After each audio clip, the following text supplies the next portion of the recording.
So, ano naman ibig sabihin ng bangungot? Pakisagot po.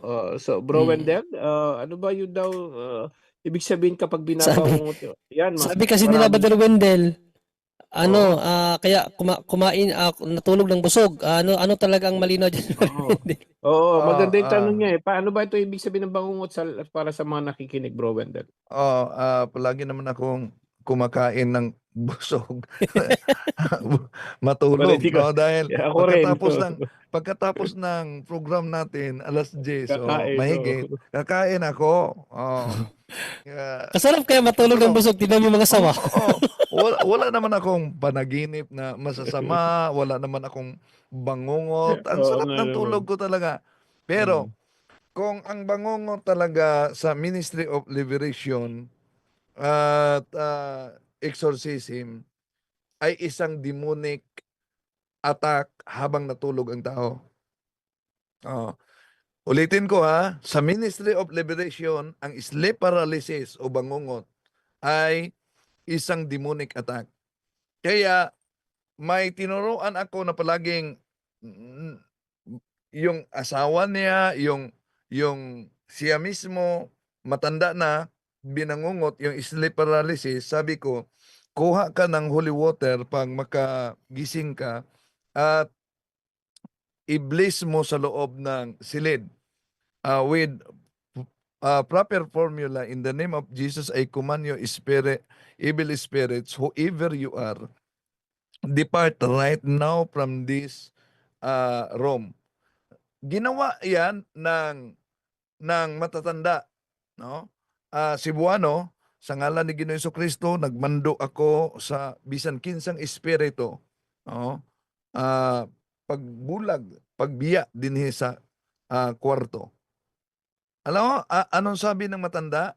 Nang ginamit niya ang holy water, nakita umano niya yung mga anino na parang bata nagtatakbuhan palabas, no? Palabas. Matapos siya naka-experience ng sleep paralysis o bangungot. At kadalasan, ito ma-experience dahil kung mag-seminar ako ah, ng spiritual warfare, halimbawa sa isang parokya, St. Michael Parish diyan sa Diocese of Talibon sa Holy Week, di pa nagsimula si ang seminar, abay, iba't iba nang nag-react sa labas, no? May mga dinala na sa labas at during question and answer, meron din namang nag-react. Mama at anak. At tinanong ko sa kanila, sino sa inyo dito maka-experience ng bangungot, yung sleep paralysis? Ang daming nagtaas sa kanilang mga kamay. So ibig sabihin, habang natutulog sila, naka-experience sila ng demonic attack. So anong ibig sabihin yan? Talagang demonic attack yan. Kaya mapansin nyo ba, mahirapan kayo sa pagkilos, ang iba mahirapan sa paghinga, pero pag mag-prayer kayo, Our Father, Hail Mary, yun, mawala talaga yan. No? Mawala talaga yan. Lalo na kung mag-prayer kayo ng O August Queen and Our Lady of Angels, so receive from, mawala talaga yan. So, atake yan. At marami nang namatay na ganyan. Dalawang kabats ko na nagtatrabaho na sa barko na binangungot habang natulog, patay talaga. So, atake yan habang tulog tayo. Kaya dapat mag-rosary bago matulog, mag-bless sa silid, at ilagay ang holy oil sa noo, i-cross yan para protected tayo. Yun po. Yan bro, kalimitan ng mga bangungot, mga ganyan, yung sleep paralysis, ang pinaka ano talaga niyan, simula talaga niyan is the psychic ability, or yung tinatawag na occult third eye. Kasi kapagka hindi open yung third eye mo, kahit na pumunta ka pa ng haunted house or mga infested na lugar, hindi ka talaga maka-fulfill. Gano'n Oh, talaga yung ano, Romer, yung pakat ko nga ano, yung yung third eye na sinasabi mo. Ang kasi iniisip ko kung may differential. Alam mo nung pinalipat kami doon, hindi namin nati-issue yun eh. Dahil sa dami nagpapakita doon. Lumipat kami sa ibang staff house noon, bro. Wala na, totaling wala. So, oo. iniisip parang so pwedeng infested lang din ba yon yung bahay? Yes bro, yung ano na yan, yung lugar na yan, it's either, ang demonyo kasi, kumakapit sa isang lugar once na merong namatay, merong, ano, yung, anong tawag niyan, ritual na ginawa, ang daming mga patutuo, yung mga superstitious belief, doon ang mga demonyo kumakapit talaga.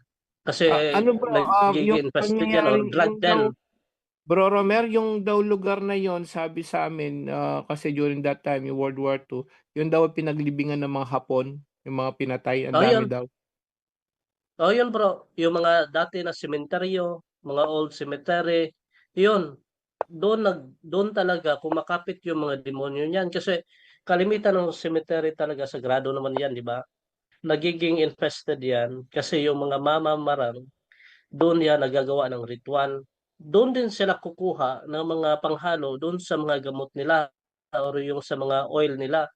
So doon nagsisimula yung infestation. Yung for example, tayo mga Pilipino, kapag ka pumasok tayo sa sementeryo, nagpapausok tayo, tapos inaano natin sa paa, doon pa lang sa simple na superstitious belief, grabe na ang kapit ng demonyo yan. Kaya nga, ang superstitious belief is total departure sa presensya ng Diyos. Ha, grabe ha, total departure. So, once na yung mga bahay na grabe yung superstitious belief, yung mga ano, yung mga lugar na may nangyari na drug den or mga addict na ginagawa nilang ano yan, yung doon sila nagsasabo or anong ginagawa nila, or ginagawa nilang sex hub, yung mga lugar na yan, mayroong naggagawa ng kalaswaan doon sa mismo na lugar. Kahit na yung pornography lang, mag-open ka lang ng cellphone, infested buong bahay mo. So ano, wala talaga tayong basta kasalanan. Grabe makaano, yung stronghold, lumalakas yung stronghold, hindi naman talaga lumalakas yung demonyo kasi as is lang yun ay kung anong binigay ng Diyos yun na. Hindi naman yan ano, tumataas pa ganyan kasi kung tumataas pa yan baka ano pa yan, yung grabe yung baka lumamang pa yan. So kahit na mga ano, mga lower ranking, baka lumamang pa yan doon sa higher ranking. Hindi yung ganoon. Ang stronghold lang talaga. Once na grabe yung kasalanan, grabe yung stronghold ng demonyo, kahit anong gawin mo, hindi yan layas doon. Once na wala ka sa grasya. Kaya nga, kalimitan ng mga tao doon na, kasi meron tinatawag, sabi ni Padre Cabading, merong tinatawag na accidental. Ano yung accidental? Yung accidental na na-open third eye mo. Yun ha, merong ganon. Merong tinatawag tayo na pinilit na ma-open yung third eye. Merong pinilit. Meron ding tinatawag na ano, yung minana. O kaya nga, kapag ito ha, sinabi ni Padre Cabading, yung about sa familiar spirit.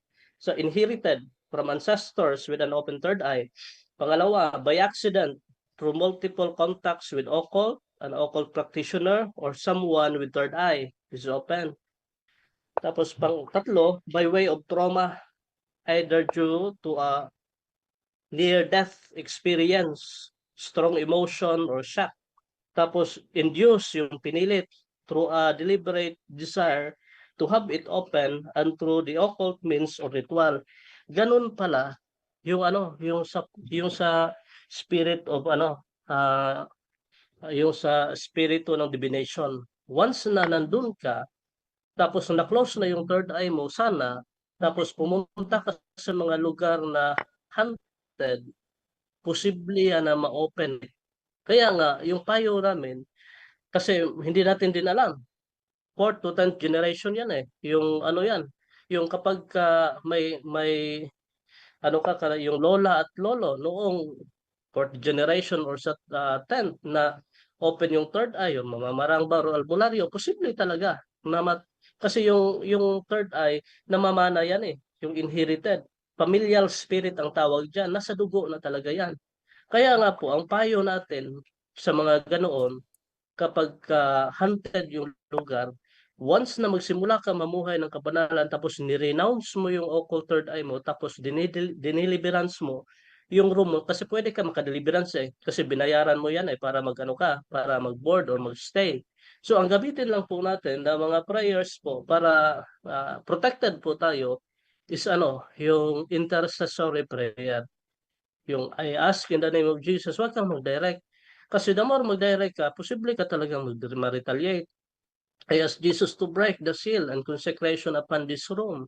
So lagyan mo ng asin, exorcism salt, doon sa corner ng kwarto mo. Tapos mag-sprinkle ka ng mag-sprinkle ka ng exorcism salt. Pagkatapos niyan, mas-sprinkle mo yan, makatulog ka talaga ng maayos. Yun talaga ang pinaka-importante. Kasi lahat ng mga talaga yung room, lahat ng talaga ng mga bahay, kahit na saan tayo magpunta, infested po talaga. Wala tayong takas diyan. Pero ano ang pinaka-importante? Ang pinaka-importante is mamuhay sa kabanalan. Yun ang pinaka-importante. Ang retaliation, normal lang man 'yan. Once tolerable. Once na makaya mo, normal lang 'yan. Tayo ay namuhay sa yung spiritual warfare. Mamamatay lang tayo, diyan pa yan hihinto. Diyan yan hihinto. Pero habang buhay pa tayo, hindi lalabanan talaga natin yung demonyo. Kaya nga, huwag tayong matakot, no? Kahit na yung iba nga matutulala lang kasi bro, ganito ganyan, parang hindi ko na kaya, wag. Kasi the more na mag-complain ka, the more atakihin ka ng demonyo. Kaya nga, love ang pinaka-importante. I-love mo kahit na retaliation pa yan, i-love mo. Yan ang pinaka-importante sa atin. Kasi the more we complain, the more we retaliate, na mas mabigat pa. So, ang retaliation, yan, makakakuha tayo ng merit dyan. The more we love retaliation, konti lang, the more na i-offer natin yan sa Diyos, mayroon pa tayong merit. Huwag na tayo nervyos. Kaya ang dami na nervyos ngayon. Bro, ano gagawin ko kasi ganito, ganyan. Bro, hindi na ako makahinga. I-offer natin yan sa Diyos. The more we offer yung pain, sacrifices, the more magkakaroon tayong merit. Merit ang pinaka-importante natin ngayon. Sa kahit na maraming problema, no? I-offer natin yan. Kahit na mga problema niyan, kahit na retaliation, i-offer natin yan. Mas marami pa tayong merit kasi nakabigay tayo, no, doon sa Diyos. Nakaano tayo sa kanyang yung suffering niya doon sa Kalbaryo. Naka-share din tayo sa suffering niya doon sa Kalbaryo. So yun na po, Bro Angel. May tanong dito from Jose Alcaraz, ano po yung panaginip? Napapaligiran ako ng ahas, Brother Romer. So wag na interpret yung mga ganyan. Kasi the more we interpret our dreams, the more maharas tayo. Kasi wala naman, yung binasa ni Bro John Ray kanina na wag maniwala sa dream. Yun lang po pinaka-importante, no, wag magpaniwala sa dream. The more nga nandun tayo sa kasalanan, once na merong mga kahit pa anong mga dream yan, or si Jesus ba yan, or si Mary, mga anghel pa yan nagpakita sa iyo, the more na makasalanan pa tayo ngayon, wala pa tayo sa Christian perfection, wala na, bagsak na tayo niyan. Oo. Demonyo yan, demonic attack. Kung santo na tayo siguro, yan, magpapakita yung mga anghel, kagaya ni Padre Pio, pakita yung anghel sa kanya. Sinave pa nga siya ni Mama Mary nung itinapon siya ng demonyo doon sa kwarto niya. Hinagisan siya ng unan. Untog na sana yung ulo niya, pero yung unan pumunta sa ulo niya. Anong sabi ng demonyo? Pasalamat ka sa babae na yan. Binuhay ka pa. Sabi. Pero anong pinaka essence doon? Si Padre Pio hindi nag-complain. Walang complain doon. Natuwa lang siya. No, inoffer niya lahat.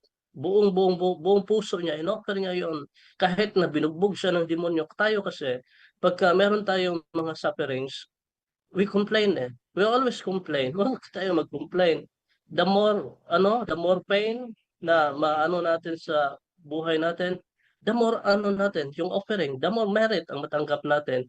Kung small pain lang, i-offer natin sa Diyos kahit maliit lang yan. Anong sabi ng mga santo? Once na wala silang suffering, anong sasabihin na, Lord, bakit mo ako iniwan? Pero the more suffering na matanggap nila, anong sasabihin nila, Lord, salamat sa suffering. Kahit na mamamatay ako, i-offer ko sa Diyos ito. Tingnan mo si Pope Francis. Kahit na naghihingalo pa yan before siya namatay, nagbigay pa siya ng blessing. Inano talaga niya yung simbahan, pinakita niya talaga sa tao na kaya pa niya. Kahit na pagod na siya, 'di ba? Kaya ba natin 'yan? Konting sakit ng ulo lang, bagsak na tayo, halos hindi na tayo magsimba. Pero tingnan mo si Pope Francis, grabe, grabe yung ano niya, yung suffering niya, pero inoffer niya doon sa simbahan lahat. Yun ang pinaka-importante, we offer yung sacrifices natin. Jando, may ano dito bro, message bro, mahaba-haba to. Pwede Ano to sabi basahin? niya? I-ano Ano dito, sabi? Ano sabi? i-ano ni bro Wendell ito. Meron akong friend. Gusto ko siyang tulungan. Ito ang aming conversation. Sana masagot ito para matulungan siya kung ano dapat niyang gawin kasi malala na talaga ang anxiety at depression niya. Itong sabi niya, ako ay isang Pilipino, nakabase sa Malaysia. May anxiety at depression ako. Matagal na, alam ni Kuya, yung tapos mas lumala noong namatay si Kuya. Pag inaatake ako, palagi nagparamdam sa akin si Kuya. Parang gusto na niyang sunduin ako. Siguro naawa na din siya sa akin Bluetooth kasi disconnected. puro medicine na lang ang katawan ko. Tapos parang palagi ko kasama sila Papa, Mama at Kuya, lalo na ng oras na emotion ako. Dalawa lang kaming magkakapatid ni Kuya. Si Mama dati sabi niya kinulam daw dahil sa inggit. Pinahirapan muna si Mama, nagsusuka ng dugo pero walang amoy. Tapos diabetes, naputulan ng isang paa, tapos atake na sa puso, ikinamatay. Lahat ng family namin cause of death ay heart attack. Sabi din ng iba parang may nagsumpa daw sa family namin mula sa ninuno. Yung pinsan ko mamatay, kinulam daw. Yun parang atake din sa puso ang cause of death.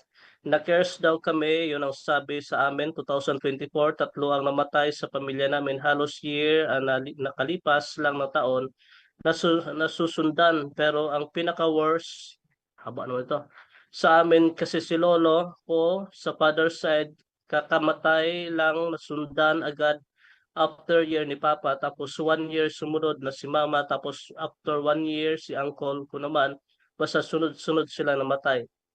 Last month nga, akala ko susunod din ako kay Kuya. Ngayon, delikado yung auntie ko. Kaya nagtataka ako talaga kasi iniisa-isa kami. Si Toto, yung anak ng kuya ko, 5 days before, mag 1 year, si Kuya na aksidente, akala na namin mamatay. Madalas din ako magpunta sa temples to pray Chinese belief pero priority kay being a Catholic Christian. Pero bihira ako na mag-attend ng mass. If ever nagpakamatay, paano ang soul? Saan mapupunta? Minsan kasi umiinom ako ng maraming pills lalo pag nagagalit ako sa sarili ko, dinadasal ko na wag na ako magising. Pa-reply na lang po kung kailan nasagot. Nandyan si Bro Wendell, ano siya, Bro, Junre, Kajando. Oh, Okay, nandiyan si Bro okay. Wendell, bro. Nandiyan si Bro Wendell. Ipasagot na lang niya. Ito bro, grabe naman taas nito. Okay, Ano? okay.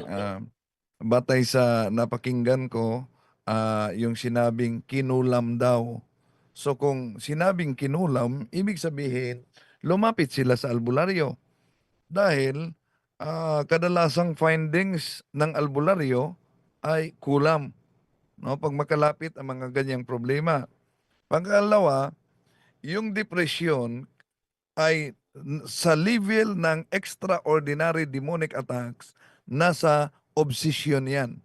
Halimbawa, may dinadiagnose ako noong nakalipas na araw, no? Depression. Pumunta na siya sa psychiatrist, may mga gamot na tinitake niya, pero depression pa rin. So, nagdiagnose ako sa kanya. Isang babae. Una, na-diagnose, wala silang simba, wala silang prayer. Basta nagninegosyo. Yon ang nakita. Pangalawa, may una siyang live-in, hiwalay. Pangalawang live-in, hiwalay. So pangatlong live-in na ito. Oh. Kaya may advice ako sa kanya dahil matagal nang walang simba, matagal nang walang prayer, matagal nang walang kumpisal, na ipakumpisal siya. Pero pag sikapan nila na magpakasal, no? Dahil live-in sila. So, yun. Nasa level na ng extraordinary attack. Sa binasa ni Bro Romel, talagang makita natin na may curses and spells sa pamilya nila. Ang unang dapat gawin niya, dapat lalapit siya sa Office of Exorcism, sa case officer, para ma-interview at makita pa yung mga opening sa kanilang buhay. Yung sinabi niyang nagpunta siya sa templo ng Buddhism at minsan lang siyang nagsisimba. Then ang tanong niya, kung sakaling mamatay, saan ang kaluluwa niya? Una, ang requirements ng Diyos para tayo makapasok sa langit ay sanctifying grace. Yun talaga ang kailangan. Sanctifying grace.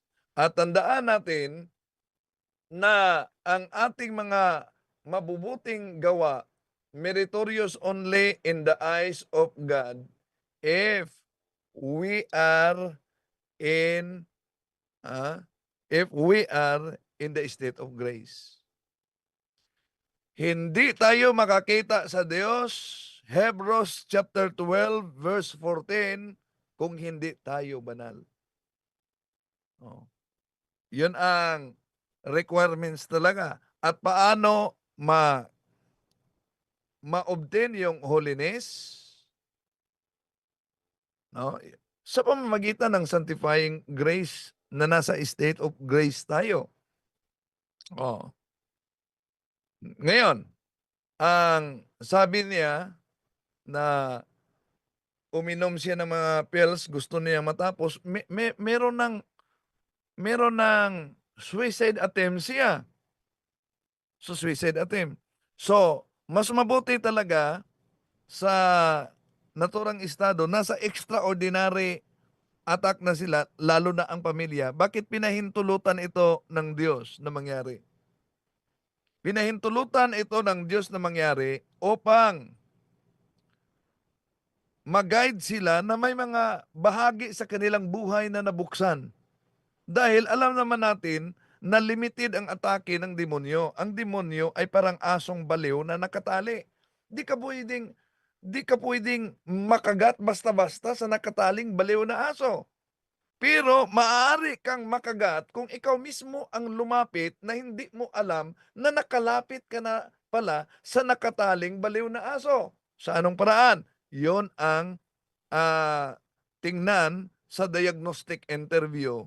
Bakit ganon ang estado sa buhay sa pamilya nila na nasa extraordinary demonic attack na lalo na sunod-sunod na mga trahedya sa mga membro? Meron talagang extraordinary demonic attack na. At may mga openings. Isa na yung di nag-prayer, di nagsimba. Tandaan natin mga kapatid, sa nagtanong, tandaan natin, isa lang na linggo na hindi tayo nagsimba sa piyestang holidays of obligation, mabigat, grave sin yan at mortal sin. Kaya, bakit ganon? Dahil narinig ko sa binasa ni Bro Romel na minsan na nagsimba pero nagpunta din sa templo ng Buddhism, meron na siyang syncretism. Syncretism is a combination of the Catholic practice and other pagan practice. Unang Korinto 10:20, malinaw yan na ang paganong seremonya ay pagsimba ng demonyo. So, dapat ikumpisal niya yan. Ikumpisal niya kung ilang taon na hindi siya nakapagsimba. Ilang taon nang hindi siya nag-prayer dahil malinaw yan sa sa canon law talaga ng Simbahang Katoliko at sa guide ng pangungumpisal. Ang canon law sa Simbahang Katoliko 988 dapat umano na sabihin natin ang uri ng kasalanan at ang numbers of sin. Dahil sa guide ng pangungumpisal, halimbawa, meron kang sex outside marriage, nangyari 50 na 50 kasalanan na sex outside marriage. At nangungumpisal ka, Padre, nagkasala ako ng sex outside marriage. Yun lang. Di mo sinabi kung ilan. Yun lang ang sinabi mo. Ayon sa guide ng Simbahang Katoliko, pwedeng napatawad ang isa. Yung iba hindi. Lalo na, kailangan specific. Yun bang karelasyon mo ay may asawa? Dapat din sabihin yan. O yun bang karelasyon mo ay minor de edad? Dapat din sabihin yan. Sa guide natin yan ha. Sa guide natin yan. Dahil nagdepende ang bigat ng kasalanan, lalo na kung ang karelasyon ay may asawa o minor de edad. Number and kind of sin. Nasa canon law natin yan. So, mas mabuti kung sa kanilang diocese may office of exorcism, lalapit sila sa case officer dahil nasa extraordinary demonic attack na siya. At pinahintulutan ito ng Diyos para sa kanilang kabanalan. Bakit nangyari yan? Pinahintulutan talaga ng Diyos. Dahil may iba't ibang taktika ang demonyo. Kung nasa grabing kasalanan na tayo, pwedeng hindi ka aatakihin ng demonyo. Pwede. Halimbawa, yung mga kurakot, meron bang naposes? Yung mga killer, may mga naposes ba? Yun bang mga drug addict may naposes ba? Hindi yan pakitaan ng demonyo. Hindi yan aatakihin ng demonyo. Bakit? Dahil isa sa mga taktika ng demonyo, pag inaatake nila ito, baka lalapit sa simbahan, baka maniniwala sa Diyos. Sige, patuloy nyo lang ang buhay makasalanan dahil para sa demonyo, meron naman akong panahon para sa inyo tapos sa buhay na ito. Ulitin ko, ang pangyayari sa kanilang pamilya, pinahintulutan ng Diyos upang makita nila ang mga opening sa kanilang buhay at may pagkakataon pang isarado. Ang magandang gawin, lapit kayo sa Office of Exorcism. Yan lang. Ito may nagpasuyo dito, Brother Romer, no? Si Brother Aaron. Hilo po, tanong ko lang po, nag-okay po kami ng damit. Di ko po alam kung ito'y involved ng occultism. Ano po magandang prayer para i-break ito kung sakali pong may involvement ng occultism? Brother Romer. Ayon sa damit niya, bro? Nag-okay-okay daw sila, bro. Ay, okay, Tapos, okay. oh, So, hindi meron daw ano? niya alam. Hindi niya alam kung involved ba sa occultism practices yung mga na-okay nila na damit. Ngayon, Yung ano yan, bro? Yung pre-love. ngayon, O, so, tanong niya kung ano daw ang magandang prayer to break kung sakaling involved nga ng occultism yung may-ari ng damit. So, ganito po yan. Lahat ng mga bagay, for example, yung nakasuot niyan, makasalanan, grabe yung occultism, grabe yung ritual, grabe yung unholy ties niya, grabe yung sexual act niya noon, mga malalaswa, yung iba emotional, yung iba meron na talagang suicidal yung ano niya, yung pamumuhay niya. So posible talaga na yung mga ano na yan, mga items na yan, merong demonic stronghold doon mismo sa mga bagay na yan. So anong gagawin natin? Una, mamuhay tayo sa kabanalan una, no? Nasa grasya tayo, yung sanctifying grace talaga ano talaga, pinaka-importante talaga. Tapos, magkumpisal, no? Kumpisal, kanyan, mag-prayer of protection. Nasa handbook ni Padre Siquia. Sundan lang po ninyo yung mga prayers diyan. Merong ano, yung protection prayer. Tapos, pagkatapos ng protection prayer, i-renounce kung meron kang dapat i-renounce. Tapos sa page 76 sa Black Book, meron tayo dito prayer to break seals and consecration. Simple lang. Meron tayong prayer sa pre-love, pero hindi ko ma-search dito ngayon kasi na-post ko na yon. I-ulitin ko, i-share ko ulit mamaya. So, meron dito sa page 76, I ask in the name of Jesus, I ask Jesus to break the seal and consecration upon this ukay-ukay or upon this t-shirt. Tapos, I ask in the name of Jesus, I ask Jesus to break all curses and spells upon this, anong ukay-ukayan. Tapos, I ask in the name of Jesus of Nazareth, whose tremendous power is God, whose most powerful salvific name, I ask Jesus to rebuke, repudiate, bind, and cast out all evil spirits. Anong spirito? Spirits of occult contamination, spirits of infestation, mga ganyan, occult contamination, infestation.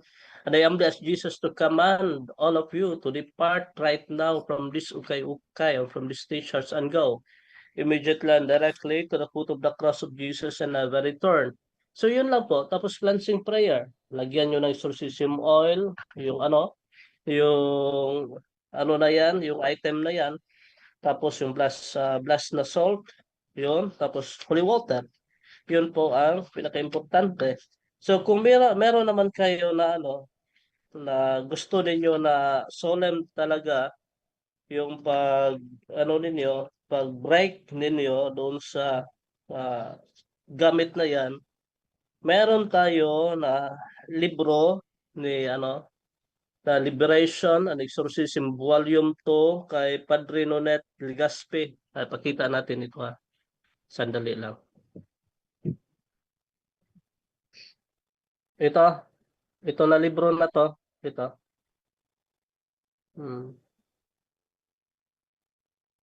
Ito ba? Ayan, kung makita nyo yan. So, nasa nasa page 31. Kung meron kayo yan. Ito, sa mga gamit at bagay-bagay. So, ito nasa page 31 kay Padre Lunet Legaspi. Ito po yung solemn na pag-break ng mga occult objects, mga pre-love na mga damit na galing sa ukay-ukay.